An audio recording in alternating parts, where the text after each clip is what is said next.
بسم اللہ الرحمن الرحیم۔ السلام علیکم ناظرین، ریڈ زون سے میں ہوں علی رضا الوی اور میرے ساتھ موجود ہیں جناب مظہر برلاس۔ خواتین حضرات، آپ کی خدمت میں سلام، حسب سابق حسب روایت پاکستان کے لیے دعا۔ اللہ تعالی ہمارے اس عظیم وطن کو سلامت رکھے، یہ وطن ترقی کرے، یہاں خوشحالی ہو، یہاں امن ہو۔ علی رضا الوی صاحب، کیا خبریں آج بات شروع کریں گے جی بھارت کی دو نمبریوں سے کہ بھارت ایک طرف تو افغان حکومت کی مدد کر رہا ہے، دوسری طرف جو ہے وہ طالبان کے خلاف بھی کام کر رہا ہے، کچھ جنگی طور پر مال بھی فراہم کر رہا ہے، قندھار میں قونصل خانہ بھی بند کر دیا ہے، وہاں سے واپسی کی بھی اڑان بھی بھر لی ہے، اور مزار شریف کا جو قونصلیٹ ہے وہ بہرحال اس کا جاری رہے گا، فی الحال وہ کام کرتا رہے گا، اس پہ بھی بات کریں گے۔ پھر اشرف غنی اور مودی جو ہیں وہ خطے میں کیا چاہتے ہیں، افغانستان کے حوالے سے ان کے کیا پلاننگ ہے، کس طرح کے ان کے مقاصد اور ارادے ہیں، اس پہ بھی بات کریں گے۔ کچھ بھگوڑے، آپ کو پتہ ہے تاجکستان کی بھی کچھ بھگوڑوں نے، افغان کے جو فوجی تھے وہ وہاں سرحد کراس کر گئے تھے، ایران کی طرف بھی کچھ لوگ گئے، لیکن ایران نے وہ جو فوجی بھگوڑے تھے افغانستان کے ان کو واپس کر دیا اور ان کو واپس افغانستان بھجوا دیے، اس پہ بھی بات ہوگی۔ پھر فواد چودھری صاحب نے کہا ہے کہ شہباز شریف نے اربوں روپے بیرون ملک بھجوائے ہیں، اور یہ تو وہ اماؤنٹ ہے جو پکڑی گئی ہے، لیکن جو ابھی نہیں پکڑی جا سکی ہو سکتا ہے وہ اس سے بہت زیادہ ہو، اس کا بھی جائزہ لیں گے۔ پھر انہوں نے کہا ہے کہ جب ان سے کوئی بات پوچھی جاتی ہے تو وہ آگے غصہ کرتے ہیں، شہباز شریف کسی بات کا صحیح جواب نہیں دیتے، اور بھی کچھ باتیں کی ہیں۔ پاکستان کے عدالتی نظام میں کافی سست روی دیکھی جاتی ہے، یہ بھی دیکھا جاتا ہے کہ اگر ایک بچے کا کیس ہوتا ہے تو وہ دادا بن جاتا ہے، تو تب کہیں جا کے فیصلے ہوتے ہیں، اس پہ بھی بات ہوگی۔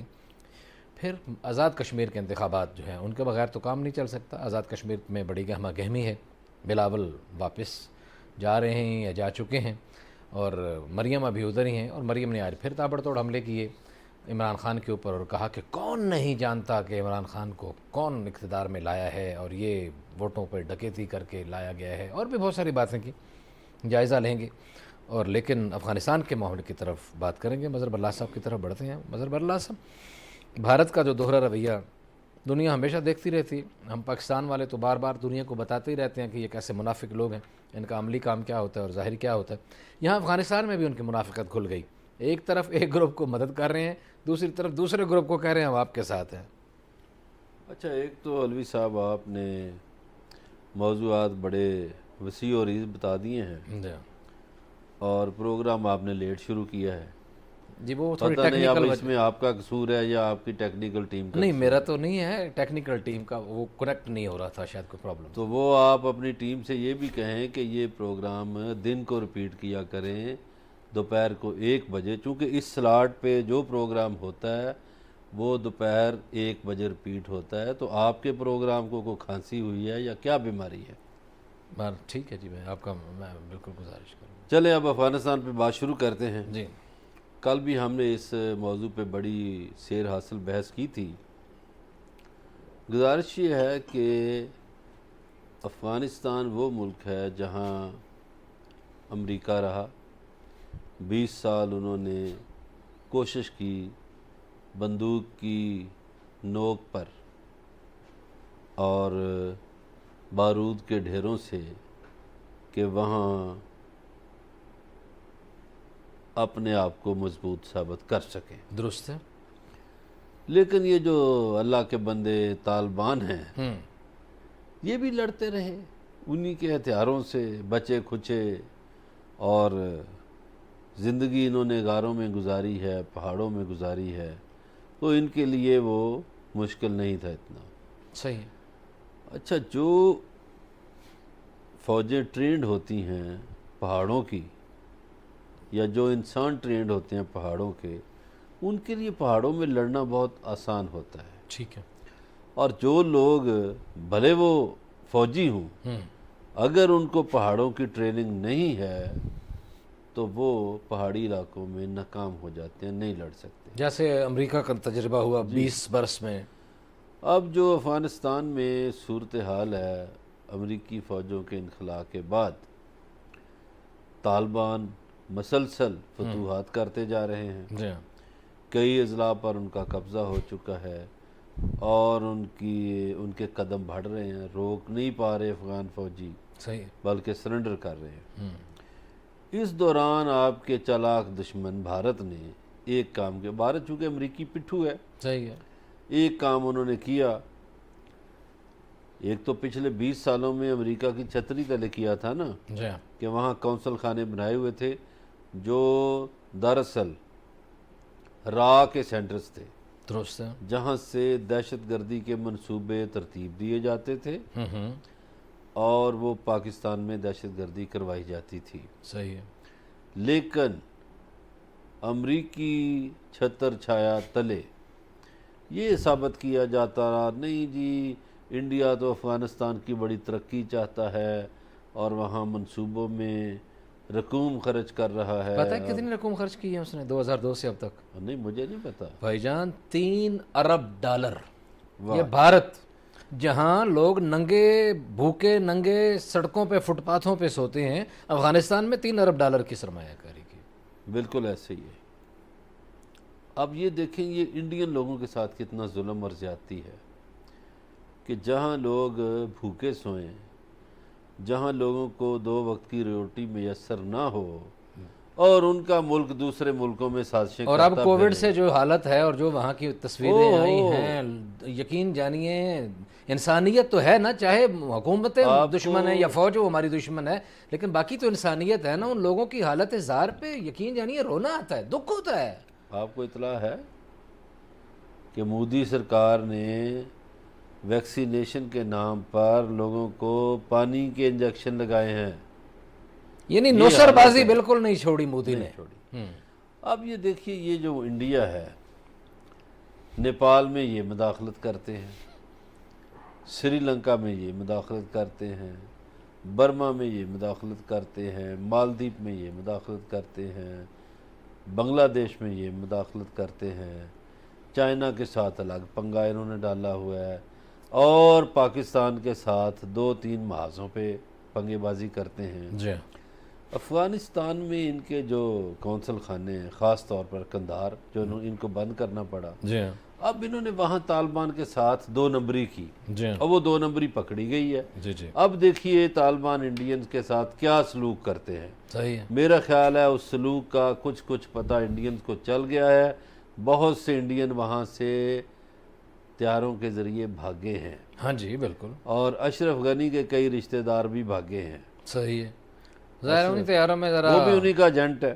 وہ وزیر داخلہ تو ان کا پہلے کا بھاگ چکا تھا نا کافی عرصے سے، اور اب جو متبادل رکھا تھا اب جو ان کی 2 نمبری پکڑی گئی وہ یہ ہے کہ وہ بہت سا اسلحہ بارود گولیاں افغان فوج کو یعنی اشرف غنی کے جو بہت خاص الخاص ہیں نا ان تک پہنچاتے ہیں۔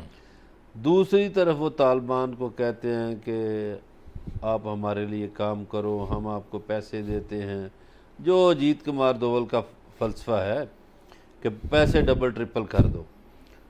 اگر کوئی کسی سے 2 لاکھ لیتا ہے تو آپ اس کو 6 لاکھ دے دو، 8 لاکھ دے دو۔ یہ دوول صاحب کا بنیادی طور پر فلسفہ ہے۔ صحیح ہے صحیح ہے۔ تو طالبان کے رہنماؤں سے بھی انہوں نے مذاکرات کیے، صرف افغانستان میں نہیں کیے، افغانستان سے باہر بھی مذاکرات کیے، امریکیوں کی مرضی سے ہوئے یا ان کی چھتری کے تلے ہوئے۔ جی ہاں تو طالبان رہنماؤں سے کہا گیا کچھ لوگوں کو کہ آپ پاکستان میں دہشت گردی کے لیے ہماری مدد فرمائیں، صحیح ہے ہمارے جو ایجنٹس ہیں ان کو ذرا کچھ نہ کہیں تاکہ ہم اپنی کارروائیاں کرتے رہیں۔ صحیح ہے۔ دوسری طرف ان کی 2 نمبری یہ آ گئی کہ وہ اسلحہ پہنچا رہے ہیں اشرف غنی کے حفاظتی دستوں کو، گولیاں پہنچا رہے ہیں، بارود تو 2 نمبری تو آپ کو پتہ ہے کوئی برداشت نہیں کرتا۔ درست ہے۔ تو اب وہاں بن گیا ہے پھڈا، اس پھڈے کے باعث قندھار میں جو ان کا کونسل خانہ ہے وہ ہو گیا ہے بند، جی ہاں، مزار شریف والا بھی ہو جائے گا اور طالبان کے لشکر بھی جو قریب تک کیونکہ پہنچ چکے ہیں اور اسی وجہ سے یہ بند ہوا ہے، اس لیے فرار کرنے اور راستہ اختیار کیا، لیکن انہوں نے یہ کہا ہے کہ ابھی ہمارا کابل میں سفارت خانہ جو ہے وہ بھی کام کرتا رہے گا اور مزار شریف کا جو کونسلیٹ ہے وہ بھی اس طرح اپنا کام کرتا رہے، لیکن اس 2 نمبری کے بعد کام کرنا مشکل ہو جائے گا۔ دوسری طرف طالبان کی طرف سے جو اطلاعات ہیں، طالبان نے ایران کی سرحد کے قریب، آپ کو پتہ ہے ایران اور افغانستان کی سرحد 945 کلومیٹر کی لمبی سرحد ہے، اس سرحد کے قریب جو ہے جس ایریے کو کہتے ہیں شمالی علاقہ وغیرہ، اس میں بھی بہت سارے قصبوں کے اوپر قبضے کا دعویٰ کیا ہے طالبان نے، کہا ہے کہ ہم نے اس علاقے پہ قبضہ کر لیا ہے۔ بالکل جی، اس لیے قبضہ کر لیا طالبان نے کہ ان کو کوئی مشکل پیش ہی نہیں اور جو شمالی اتحاد جس کو کہا جاتا ہے، شمالی اتحاد کے جو ماضی کے علاقے تھے، اور اس میں بھی کہتے ہیں کہ فوکس ان دنوں میں طالبان کا جو پچھلے یہاں تو رپورٹ نہیں ہو رہی تھی نا، یہ تو اب چیزیں بہت زیادہ رپورٹ ہونا شروع ہو گئی نا پاکستانی میڈیا گزارش میں. یہ ہے الوی عام صاحب پچھلی حالات میں بھی ان کا فوکس وہی ناردرن ایریاز رہے ہیں جب آپ طالبان کے کا. فوجی فتح کر رہے ہوں ہاں جی، اور آگے کوئی رکاوٹ ہی نہ ہو تو پھر آپ جتنا مرضی علاقہ، آپ نے 930 کلومیٹر بتایا، جی ہاں، آپ جتنا مرضی فتح کر لیں، 945. جی ہاں، ہزاروں کلومیٹر کر لیں، ایسے ہی. اس لیے کہ جب کوئی رکاوٹ ہی نہیں، مولی گاجروں کی طرح لوگ پڑے ہوئے ہیں آگے. ایک بہت خوفناک خبر آئی ہے، جو ابھی تک کسی کے پاس نہیں ہے. ایک آپ کو ایکسکلوسیو ایک خبر بتاتا ہوں. ایک خبر جو ابھی رپورٹ ہوئی ہے، ایک نشریاتی ادارے نے ابھی تھوڑی دیر پہلے رائٹرز نے دی ہے خبر. وہ بتا رہے ہیں کہ طالبان نے افغانستان کی فضائیہ کے پائلٹ چن چن کے مارے ہیں، تاکہ جو کل ہم سوال اٹھا رہے تھے کہ ایئر فورس کیوں نہیں کام کر رہی، اس سوال کا پھر آج جواب میں نے تلاش کرنے کی کوشش کی بھی کیوں نہیں کر رہی. جواب یہ ملا کہ ان کے پائلٹ مار دیے ہیں، اور عدد جو ہے طالبان کا کلیم جو ہے وہ 5 پائلٹ مارنے کا ہے. پینٹاگون نے بھی کہا ہے کہ واقعاً پائلٹ مارے گئے ہیں، اور ان پائلٹوں کی تیاری پر، ان کو تربیت پر نیٹو کے اور امریکہ کے پتہ نہیں کتنے خرچے ہوئے تھے. دیکھیے یہ جو پائلٹس ہیں نا، ان پہ بڑا غصہ ہے ان کو. یہ کارپیٹنگ بمباری کیا کرتے تھے، یس، اور انہوں نے ان بیچاروں کے جو سادہ سے ٹھکانے تھے ان کو بھی تباہ و برباد کیا. اور جب یہ اوپر سے بمباری کرتے تھے تو انہیں یہ تک احساس نہیں ہوتا تھا کہ یہ ہمارے ہم وطن ہیں، نیچے انسان ہیں، ہم جیسے بستے ہیں، انسان بچے ہیں، خواتین ہیں، بزرگ ٹھیک ہے. ہیں. تو وہ جو احساس کے سفر میں احساس مر جاتا ہے نا، یہ وہ کیفیت تھی. صحیح ہے. تو اس لیے ان پہ تو ان کو غصہ ہے. اس لیے غصہ ہے کہ بھائی ہمارے پاس جہاز نہیں تھے، ہم بیٹھے ہوئے تھے. ہاں، ان کے پاس، طالبان کے پاس تو وہ فضائیہ والا آپشن ہی کوئی نہیں ہے نا. تمہارے پاس جہاز تھے، وہ آتے تھے، بمباری کرتے تھے اور چلے جاتے تھے. تو کئی سال انہوں نے یہ بمباری بھگتی، تو اب وہ ظاہر ہے بدلہ تو لیں گے. اگرچہ وہ کئی لوگوں کو معاف کر رہے ہیں، یہ زمینی افواج جو ہے نا اس میں، تو وہ دیکھیے وہ سرنڈر کرتے جا رہے ہیں لوگ. وہ کہتے ہیں اچھا، اچھی بات یہ ہے کہ طالبان وہاں عام معافی کا اعلان کریں تاکہ امن کا پیغام جائے ان کی طرف سے. دیکھیے جو افغانستان کے دوسرے لوگ ہیں جو طالب نہیں ہیں، وہ خوف زدہ ہیں. صحیح ہے. ان کا خوف ختم کرنے کے لیے طالبان کے لیڈران کو چاہیے کہ وہ سارے افغانیوں کے لیے عام معافی کا اعلان کریں. نمبر 1. نمبر 2، وہاں جو دہشت گردی کے اڈے بنے ہوئے ہیں انڈیا سمیت جن بھی ملکوں کے، ان کو ختم کریں. صحیح ہے. اور انہیں اپنے کنٹرول میں لے لیں. اور وہاں جو کلبوشن ٹائپ لوگ دہشت گرد منصوبے بنا رہے ہیں ان سب کو گرفتار کریں اور ان ملک بدر کر دیں. اس کے جی، بڑی اچھی تجویز ہے. اور کچھ اس حوالے سے طالبان کے جو ترجمان ہیں انہوں نے دعویٰ بھی کیا ہے اس حوالے سے. وہ کہہ رہے ہیں کہ ہم نے اپنے لشکروں کو اس طرح کی جو ہیں وہ ہدایات جاری کر رکھی ہیں کہ خواہ مخواہ کسی کو نقصان نہ پہنچائیں، اور جو لوگ سرنڈر کرتے چلے جا رہے ہیں ان کو نقصان نہ پہنچایا جائے، اور انہیں آرام سے ان سے اسلحہ لے لیا جائے، اور انہیں آرام سے کہا جائے کہ آپ گھر بھاگ جائیں، گھر چلے جائیں، اور یہاں مزاحمت آپ کسی میں بہتری ہے کہ گھر چلے نہ کریں. اسی حوالے سے آپ کو پتہ ہے مذاکرات کے حوالے سے صورتحال کو بہتر کریں. دوحہ میں بھی مذاکرات پھر بات چیت کا سلسلہ شروع ہے.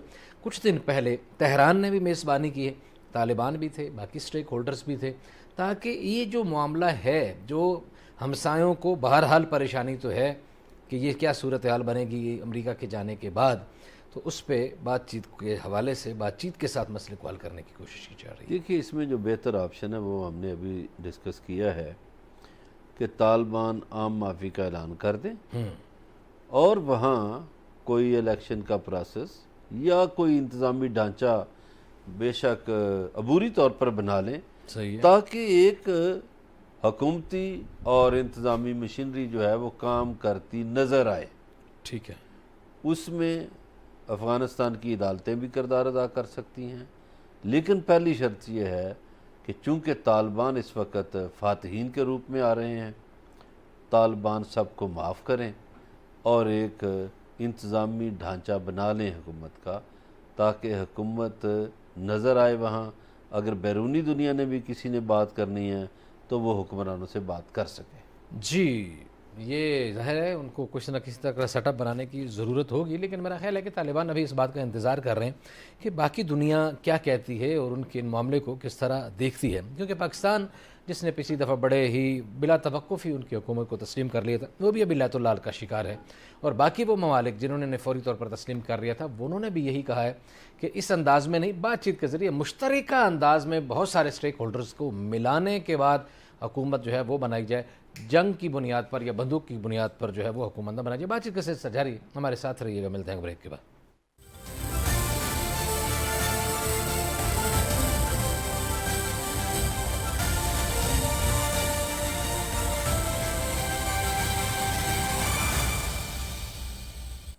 ویلکم بیک ناظرین، بریک میں جانے سے پہلے افغانستان کی صورتحال پر بات کر رہے تھے، اگلی خبر کی طرف بڑھتے ہیں، پاکستان کے اندرونی حالات کے حوالے سے بات کرتے ہیں۔ شہباز شریف کے حوالے سے کل ہم نے بات کی تھی، اگر آپ نے پروگرام دیکھا، شہباز شریف کہتے تھے کہ انہیں ایف آئی اے بہت تنگ کر رہی ہے۔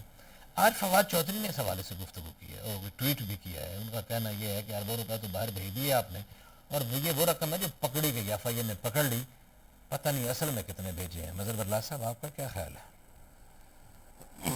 جو اصل میں رقوم ہے وہ تو ابھی تک نئی چیزوں کا پتہ چل رہا ہے دونوں پارٹیوں کا۔ اب گزارش یہ ہے کہ ایک سمپل سی بات ہے، مجھے تو ان سیاستدانوں کی سمجھ نہیں آتی کہ انہوں نے اپنے ملک کو کیوں لوٹا، دوسرا جو ایک دوسرے پہ الزام تراشیاں کرتے ہیں یہ کیوں کرتے ہیں۔ اور فواد چودھری صاحب کو بھی چاہیے، ٹھیک ہے انہوں نے سیاسی پوائنٹ سکورنگ کی، لیکن جب معاملات اداروں کے پاس ہیں تو ادارے جانیں، ٹھیک ہے، تحقیقات کریں، بتائیں۔ لیکن چونکہ سب پارٹیاں سیاسی پوائنٹ سکورنگ میں لگی ہوتی ہیں، سمیت نون لیگ، سمیت پی ٹی آئی، سمیت باقی پارٹیاں، پیپلز پارٹی بھی، تو اس میں فواد چودھری صاحب نے یہ کہا کہ جی دیکھیے جی 25 ارب کی تو وہ ہے جس کا پتہ چل گیا ہے، تو بہت سی وہ ہوگی جس کا پتہ نہیں چلا۔ خیر انہوں نے ان کے بچوں کے بارے میں بھی کہا کہ وہ مفرور ہیں، جیسے سلمان شہباز ہے یا نواز شریف کے بیٹے ہیں۔ ہمارے سیاستدان کب ایک اکٹھے ہوں گے، کب اس ملک کا سوچیں گے، یہ سوال لوگوں کے ہاں موجود ہے۔ اس لیے کہ اب آپ دیکھیں جیسے کرونا کی چوتھی لہر ہے وہ تیزی پکڑ رہی ہے، کیا ہمارے یہ لیڈر کہیں جمع ہوئے؟ کیا انہوں نے سوچا کہ بھئی چوتھی جو خطرناک لہر آ رہی ہے اس کا مقابلہ ہم نے کیسے کرنا ہے، کس طرح ڈیل کرنا ہے اس کو؟ اللہ کا جو فضل ہوا پہلی 3 لہروں میں وہ ہمارا ملک بڑی حد تک محفوظ رہا، شکر ہے، اور ہمارے ہاں لاشوں کے انبار نہیں لگے۔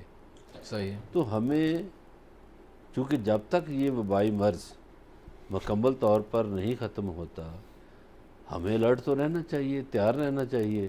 صحیح، تو اس سلسلے میں کبھی یہ اکٹھے نہیں ہوئے، الزامات ایک دوسرے پہ لگائیں گے۔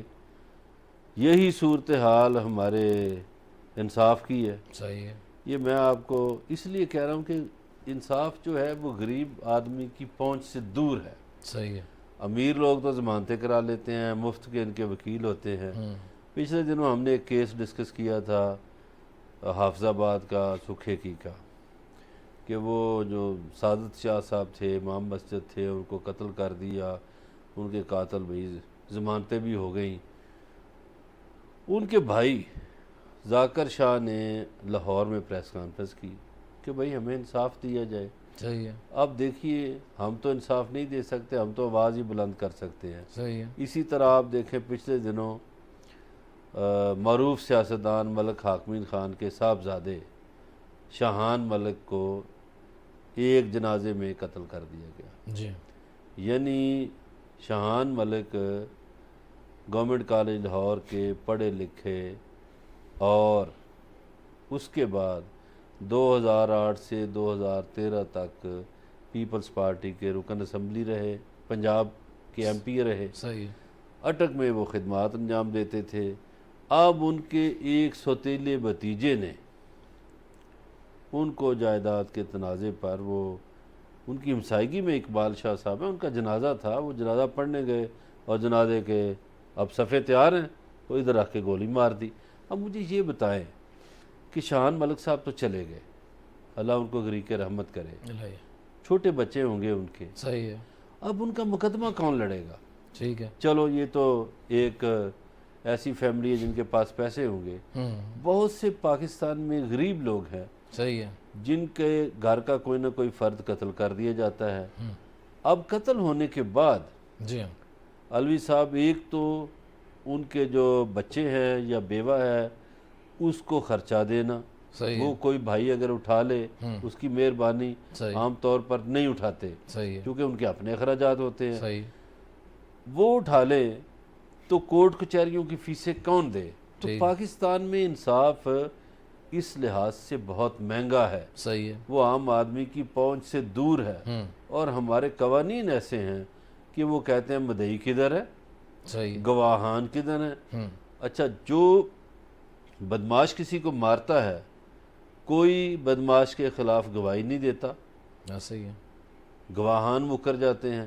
اب جب گواہان نہ ہوں تو فیصلہ نہیں ہوتا۔ اور وہ جو لوگ طاقتور ہوتے ہیں وہ تو کہتے ہیں نا کہ جس نے گواہی کی جرت کی اس کو گولی مار دی جائے گی، اس کو گولی مار دی تو جائے وہ گی۔ کون کا تو مقابلہ؟ اس پہ دیکھیے ہمارے سیاستدان، یہ بات اس لیے میں نے کی ہے کہ ہمارے سیاستدانوں نے کبھی سوچا کہ ایسی قانون سازی ہونی چاہیے نہیں، لیکن مسر پرلاز صاحب کہ ہم دیکھتے جرم ہیں کرنے والے کو سزا ملے۔ عمران خان صاحب اپنے انتخابی معاملات میں اور اس سے پہلے بھی جو ان کا تھا منشور، اس میں بھی انہوں نے یہ تو بات کی تھی کہ ہم عدالتی نظام کو بہت زبردست کر دیں گے، تو اس میں کوئی 3 برس ہو گئے، اب کچھ کر رہے ہیں یہ عملی طور پر عمران ایسا؟ خان صاحب کے لیے کیا پرابلمز پیش آ رہے ہیں کہ ان کی اکثریت آپ کو بھی پتہ ہے 2-4 ووٹوں کی ہے، اپوزیشن ان کی قانون سازی میں رکاوٹ بن جاتی ہے، سینٹ میں ان کی اکثریت نہیں تھی۔ نہیں، انہوں نے آج تک جو چاہا ہے قانون بنایا ہے، اپنی ایسا نہیں مرضی ہوا۔ سے آرڈیننسوں کے نہیں، ذریعے دیکھیے، دھڑا دھڑ بنائے جا رہے ہیں، آرڈیننس تو آپ کو جو وہ چاہتے ہیں وہ کر گزرتے نہیں ہیں، سر، دنیا چیختی رہے پھر علوی صاحب، آرڈیننس 3 ماہ کے لیے ہوتا ہے، پھر ان کو نیا آرڈیننس جاری کرنا پڑتا ہے، نہیں تو قانون، اب آرڈیننس آپ 2 بار جاری کر لیں گے، 3 بار قانون سازی پھر ضروری ہے۔ ابھی آپ دیکھیں، کل بھی ہم نے قانون سازی کی بات کی تھی، قانون سازی انہوں نے کرنا چاہی کہ اوورسیز پاکستانیوں کے لیے ووٹ کا حق ہو، ان کے لیے سیٹیں ہوں۔ اچھا، اس میں اپوزیشن آڑے آ گئی، بولنا شروع ہو گئی۔ یہ تو پھر لوگ بولے جو اوورسیز پاکستانی ہیں، جو اس ملک سے محبت کرتے ہیں کہ بھئی ہمارا ملک ہے، ہم اپنے ملک میں پیسے بھجواتے ہیں، یہ ملک ان سے چلتا ہے، تو کیا ہمارا اتنا حق بھی نہیں کہ ہمیں ووٹ کا حق دیا جائے؟ تو یہی بات کشمیر میں بھی ہو رہی ہے۔ صحیح، تو گزارش یہ ہے کہ ہمارے سیاستدان جو ہیں یہ کب اکٹھے ہوں گے کہ عام آدمی کے لیے قانون سازی کی جائے؟ نام تو بہت لیتے ہیں عام آدمی کا، غریب آدمی کا نام بہت لیتے ہیں، تمام پارٹیاں باتیں کرتی یہی ہیں، پوائنٹ تھا جس کی طرف میں آپ کی کیا توجہ جس دلا رہا بندے ہوں۔ کے پاس پیسہ نہ ہو اس کو انصاف مل سکتا ہے؟ نہیں مل سکتا، جس بندے کے پاس پیسہ نہ ہو وہ جیل میں رہ سکتا ہے؟ نہیں، جیل میں رہنے کے لیے بھی ہمارے ملک میں پیسے چاہیے۔ ظاہر ہے، میں آپ کو جب آپ کہیں میں آپ کو کراچی کی جیل کی تفصیلات پیش کر دوں گا، لاہور کی جیلوں کی تفصیلات پیش کر دوں گا، پنڈی کی جیلوں کی تفصیلات پیش کر دوں گا کہ وہاں کتنے کتنے پیسے دیے جاتے ہیں۔ درست ہے، لوگ جیل میں رہنے کے لیے بھی پیسے دیتے ہیں، ظاہر ہے، اور نہ کتنا دیں مال تو پانی مار ہوتا ہے، پڑتی ہے۔ ایون صرف ملاقات کے لیے کتنے پیسے ہوتے ہیں۔ لیکن میں پھر یہی گزارش کروں گا کہ یہاں عام آدمی کے لیے قانون بنانے کے لیے بڑی تکلیف ہوتی ہے، بڑے مسائل ہوتے ہیں، بڑی مشکل ہوتی ہے، لیکن جب حکومت غریبوں کو دبانے کے لیے، کوئی آواز دبانے کے لیے، کوئی صحافیوں کو دبانے کے لیے، کوئی یہاں کے محروم طبقات کا گلا دبوچنے کے لیے قانون بنانا چاہتی ہے، تو اپوزیشن واک آؤٹ پہ بھی ہو تو بھی یہ قانون سازی کر لیتی ہے نا۔ تو اس پہ بھی کر لیں، عدالتی نظام پہ بھی کر لیں، تاکہ غریبوں کا کوئی بھلا ہو جائے، پتہ چلے کہ بڑے دکھی ہیں غریبوں کے لیے۔ جب ان کو یہ میں مطلب ریکارڈ کی بات کر رہا ہوں، ابھی حالیہ مثالیں۔ گزارش یہ ہے، جب انہوں نے اپنے لیے قانون سازی کرنی ہوتی ہے، ہاں جی، مراعات کے لیے، تنخواہیں بڑھانے کے لیے، یا ممبران کی، یا طاقتوروں نے طاقت کو اور دبوچنے کے لیے، تو اس وقت قانون سازی میں کوئی رکاوٹ نہیں ہوتی۔ جو ابھی آپ نے حال کی بات کی، پنجاب اسمبلی میں ایک بل منظور ہوا، جی ہاں، اس میں مسلم لیگ نون بھی شریک تھی، پیپلز پارٹی بھی شریک تھی، جی ہاں، اور اب وہ مسئلہ حل ہو گیا ہے. حل کیسے ہوا ہے کہ لاہور کے صحافیوں نے ملاقات کی پرویز الہی سے جو اسپیکر ہیں, صحیح, اور میرا خیال ہے ان کے معاملات افہام و تفہیم سے طے پا گئے. جی صحیح ہے. یہ آپ نے پنجاب اسمبلی کی بات کی, میں کچھ قومی اسمبلی کی بھی بات کر رہا تھا. قومی اسمبلی میں بھی کچھ اس طرح کے قوانین پاس کیے گئے جب اپوزیشن جو ہے وہ واک آؤٹ پہ تھی, اور یہاں دھڑا دھڑ اپنی مرضی سے اپنی کام کر لیا گیا اور وہ قانون بن گیا. لیکن جہاں عوام کو فائدے والی بات ہو وہاں واقعاً یا واک آؤٹ ہو جاتا ہے یا کورم پورا نہیں ہوتا ہے یا اور مسائل ہوتے ہیں. بات چیت کا سلسلہ جاری ہے, ہمارے ساتھ رہیے گا, ملتے ہیں ایک بریک کے بعد.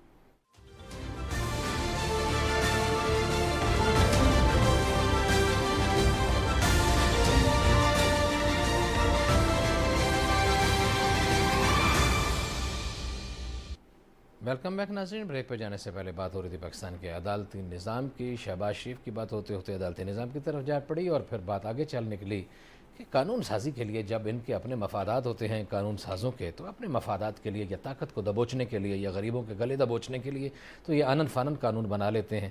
لیکن جب کسی کو فائدہ دینا ہو تو پھر یا تو واک آؤٹ ہو چکا ہوتا ہے یا کورم پورا نہیں ہوتا ہے یا شور شرابہ ہو جاتا ہے, غریبوں کا مسئلہ حل نہیں ہوتا ہے. آج مریم نواز پھر آزاد کشمیر میں, پھر وہی شور شرابہ, پھر وہی باتیں, پھر بڑی باتیں کی, اور انہوں نے عوامی مسائل پہ کچھ بات کرنے کی کوشش کی, عوام کی دکھتی رگوں پہ ہاتھ رکھا. وہ کہتے ہیں عمران خان کو نہ مہنگی روٹی خریدنی پڑتی ہے, نہ ان کا کوئی کاروبار ہے کہ ٹیکس دینا پڑے اور ان کو پتہ ہو کہ ٹیکسوں والوں کے کیا مسائل ہیں, اور نہ ہی ان کے گھر کی بجلی جاتی ہے, اس لیے ان کو کیا پتہ کہ عام آدمی کے ساتھ کیا ہو رہا ہے. آپ کیا کہتے ہیں؟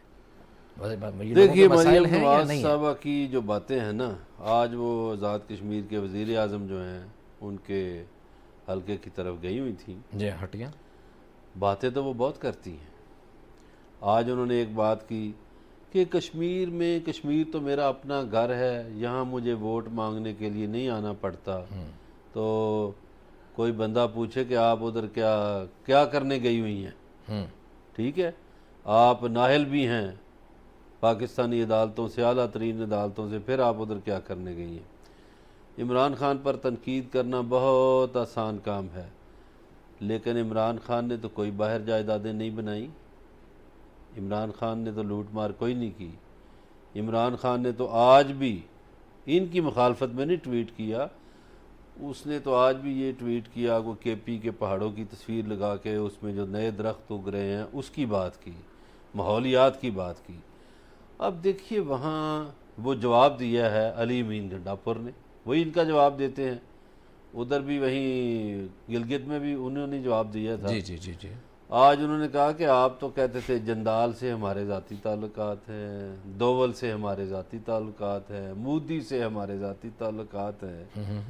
تو جب آپ کے اتنے ذاتی تعلقات ہیں تو پھر آپ کس منہ سے بات کرتے ہیں انڈیا کے خلاف, یا عمران خان کے کندھے پہ رکھ کے یہ باتیں کرتے ہو کہ عمران خان نے کشمیر بیچ دیا اور یہ کر دیا اور وہ کر دیا. اب دوسروں کی سن لیں.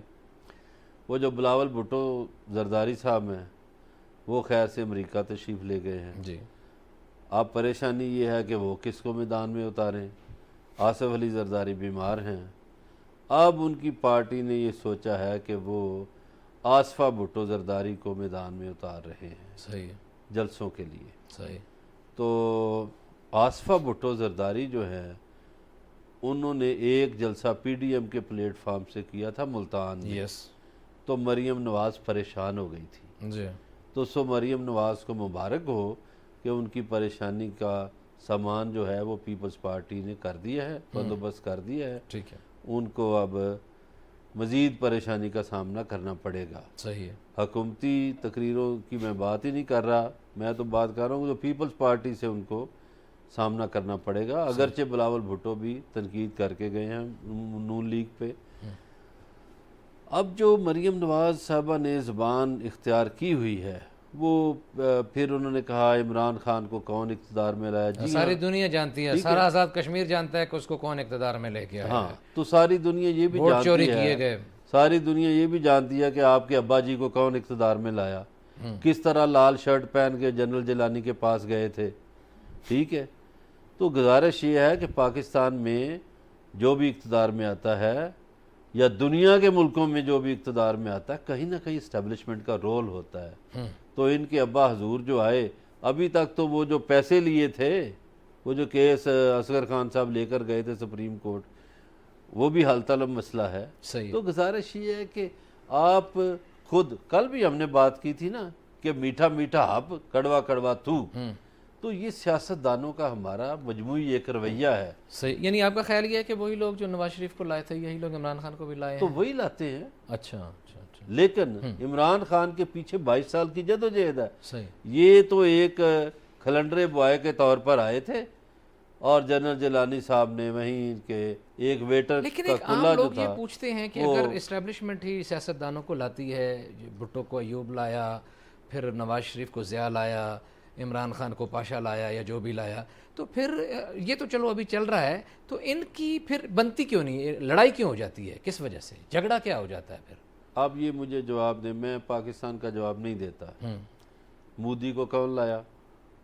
آپ کو پتہ ہوگا، مجھے تو نہیں پتا کون ہے۔ نہیں انڈین اسٹیبلشمنٹ لائی ہے نا، ورنہ چائے بیچنے، چائے تو ادھر 60 لاکھ لوگ بناتے ہیں، اس کو کیسے لے آئے؟ اور پھر اب انڈین فوج کے جو مختلف ان کی افواج ہیں، ان کے چیفز آپس میں لڑ رہے ہیں، ان کی ویڈیوز باہر آ گئی ہیں، اور مودی کا پسندیدہ کوئی آدمی ہے۔